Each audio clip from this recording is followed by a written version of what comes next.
អ្នកដែលគាត់ចង់ធ្វើការផ្លាស់ប្ដូរភ្លេងកន្លែងម៉ូតូដោយខ្លួនឯងអាចមកមើលវីដេអូមួយនេះបានខ្ញុំនឹងប្រាប់ពីរបៀបផ្លាស់ប្ដូរភ្លេងកន្លែងម៉ូតូហើយធ្វើម៉េចយើងប្ដូរភ្លេងកន្លែងម៉ូតូឲ្យអស់មុននឹងយើងចាក់ភ្លេងកន្លែងថ្មីចូលអញ្ចឹងដើម្បីយើងចំណាំខ្សៅភ្លេងកន្លែងរបស់យើងបានខ្ញុំនឹងបង្ហាញតិចភ្លេងខ្សៅភ្លេងកន្លែងគឺវាមានពីរ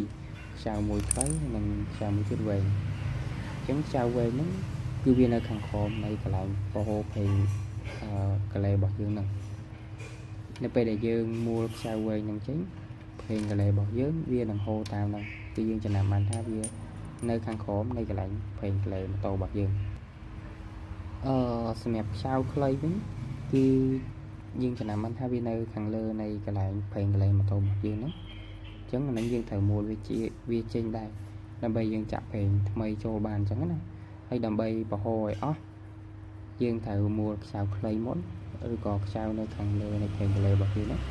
ហើយបន្ទាប់មកយើងមួលខ្សៅវែងនៃភ្លេងកន្លែងខាងក្រោមទៅភ្លេងរបស់យើងហ្នឹងវា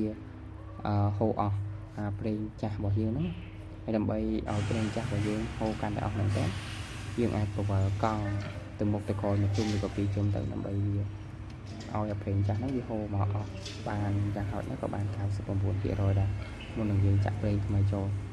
បន្ទាប់មកនៅពេលដែលយើងចាក់ភ្លេងរួចហើយចេញពីកន្លែងចាក់ភ្លេងកន្លែងយើងហ្នឹងយើងមួលខ្សៅនៅខាងក្រោមដែលជាខ្សៅវែងហ្នឹងចូលមកគេបន្ទាប់ពីយើងមួលខ្សៅក្រោមហ្នឹងចូលហើយមើលថាប្រកាសវាជាប់ 100% ហើយទើបយើងធ្វើការចាក់ប្រេងកន្លែងថ្មីហ្នឹង